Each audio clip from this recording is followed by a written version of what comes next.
New Orleans Police Department superintendent, the New Orleans Police Department superintendent says the driver was, quote, hell-bent on creating carnage.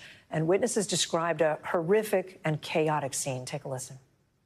It all just happened so quickly, but the guy in the pickup truck just punched the gas and mowed over the barricade and hit a pedicab passengers. There were multiple cops on the corner. And there were just bodies and the screams.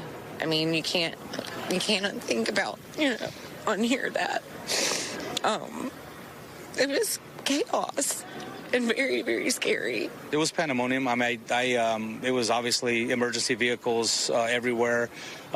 Police were everywhere.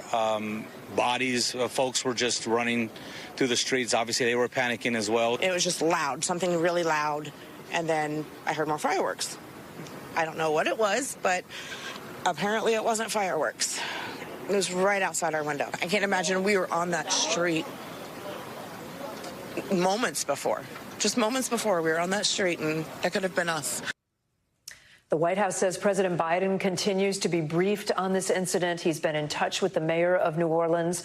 This all unfolded, of course, on the day that was supposed to be the day of the Sugar Bowl, a major college football playoff game at the New Orleans Superdome. That game has now been postponed to tomorrow, 24 hours, in the wake of today's tragedy. NBC News Justice and Intelligence correspondent Ken Delanian has the latest on the investigation. Ken, let's start there. The Sugar Bowl has been postponed to tomorrow. They said at the press conference it was due to security concerns. What do we know about the search that's maybe going on right now for more suspects that they talked about? And that has to be part of why they've postponed the Sugar Bowl.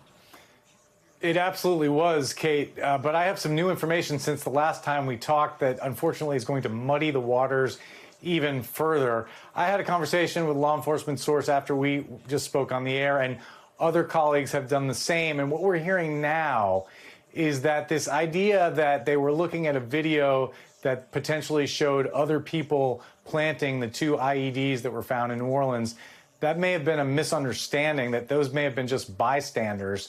And so caution is being urged from our sources about the idea that other people planted those bombs, which is leading to people saying it's not even clear that there were co-conspirators, unless there's other evidence that some of our sources are unaware of.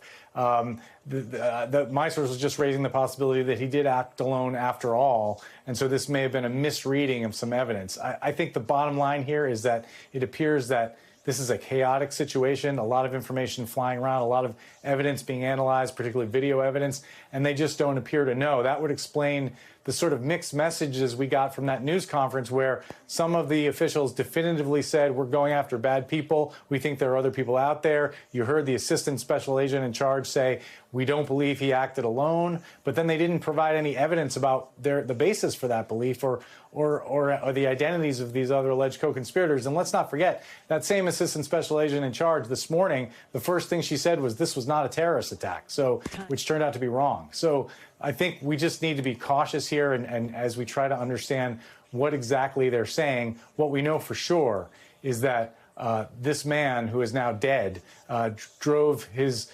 F-150 or an F-150 Ford pickup truck into a crowd of people at high speeds and killed as many as 10 and perhaps more individuals, injured more than 30, was flying an ISIS flag in one of the most horrific terrorist attacks, if that's in fact what it was, since 9/11 here in the United States. So whatever else happened, that we know, and that's just absolutely horrific, Kate. Thanks for watching. Stay updated about breaking news and top stories on the NBC News app or follow us on social media.